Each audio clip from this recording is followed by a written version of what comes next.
के समस्त के मोर जुहार मालती क्रिएशन यूट्यूब चैनल के मुई आपण मन के मोर हृदय भितर स्वागत करुचे। आ आशा करुचे आपण माने मांकर असीम कृपानु समस्ते भले थिबे। आज आसुन जन्मा शारद पुनी।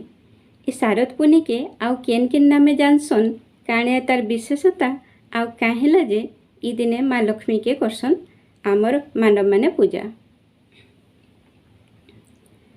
तो हेन्ता तो कहबा लई गले आमर हिंदू मानक लगी सबु पुनी गुटे गुटे विशेष दिन है, किंतु आश्विन मासर जेन पुनी पड़सी आमे जहाँके शारद पूर्णिमा रूपे जानसु हेटा विशेष नु विशेष भावे गोटे महत्वपूर्ण दिन है। ई दिन देवता माने समुद्र मंथन करथिले आउ इनु माँ लक्ष्मी कर जन्म हेथिला। आउ आपण माने सबे जानिथिबे माँ के माँ लक्ष्मी के आमे माने अष्टलक्ष्मी रूपे इस संसारे पूजा करसुँ। आउ से अष्टलक्ष्मी भितरे गजलक्ष्मी होछे माँकर गुटे रूप, जेनथि कि माँ पदम फूल उपरे बसीथिसन आउ तांकर दुही आड़े दुईटा हाथी तांकर सूंड भितरे पानी भरी करी तांकु जलाभिषेक करथुसन। माँकर चारटा हाथे माँ धरिथिसन पदम फूल, अमृत कलश, शंख आउ बेल। विशेष करी चाषी भाई माने आउ जेन मानकर छुआ पिला नि थान पुत्रहीन थिसन से माने जदि माँ करी गजलक्ष्मी मूर्ति के बा रूप के पूजा करसन हेले माँ तांकर उपरे संतुष्ट होकर वरदान देसन आउ तार संगे संगे सुख समृद्धि भी देसन। तार लगी माँ को राजलक्ष्मी भी कहा जाएसी। आपण मैंने सबे जानिथिबे माँकर तीनटा बाहन गरुड़, गज आउ पेचा। ई दिने माँ लक्ष्मी संगे भगवान विष्णु आ हाथीर भी पूजा करा जाएसी। आउ ई दिन राति माँ लक्ष्मी प्रभु विष्णुंकर संगे गरुड़ बाहने बसिकरी घर घर बोलसन। देखसन जहार घर उजुल थिसी, जहार घरे दीप जलुथिसी, जहार घर सजा होकर थिसी से घर के माँ उभा हेसन। आउ इतार लगी ई दिन के को जागर व्रत बोली बरी कहा जासी। को जागर माने होचे किए चेतीछ। इता के आउ गोटे नाम भी कहसन सुखरात्र पूजा आउ कौमुदी व्रत।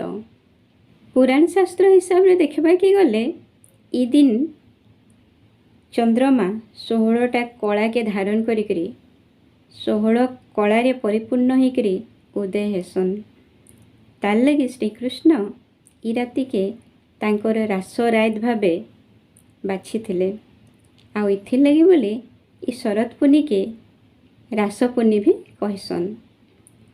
ई दिन राति माँ लक्ष्मी तांकर अमृत कलशनु आमर धरती उपरे अमृतर वर्षा करसन। आ भगत माने मानसन ई दिन जी भी गुरस आउ चाउल रो खीरी करी करी चंद्रमार किरण तले रखीदेबा आउ ताके खाइबा सेटा अमृत संगे समान हेसी।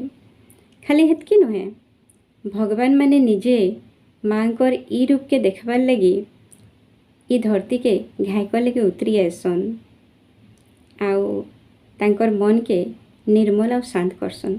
आउ ई दिन फेर आरंभ हेसी हमर हेमंत ऋतु। आउ गोटे कथा, ई दिन माँ लक्ष्मी संगे प्रभु शिव, श्रीकृष्ण, कुबेर आउ चंद्रदेव के भी पूजा करबार समय थेसी। तो जेन माने समस्तंकर आशीर्वाद भरपूर चाहूछन से माने तांको भी पूजा करुन आउ आशीर्वाद भरपूर नौन।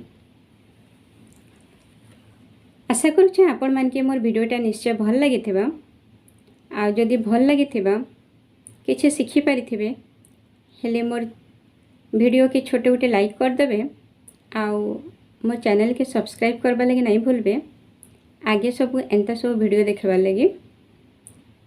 तो माँकर कृपा सबु बेले एंता अमृत रूपे बरसु थाओ, आपण मानकर मन के निर्मल करू थाओ, आपण मान के शांति दो थाओ। माँकर चरण तले गुहारी करुछे ଏ ସଂସାର ସମସ୍ତଙ୍କର ଦୁଃଖ ହରି ନଉନ୍ ଆଉ ସମସ୍ତଙ୍କୁ निजर छत्र छाया तले रखी थाउन।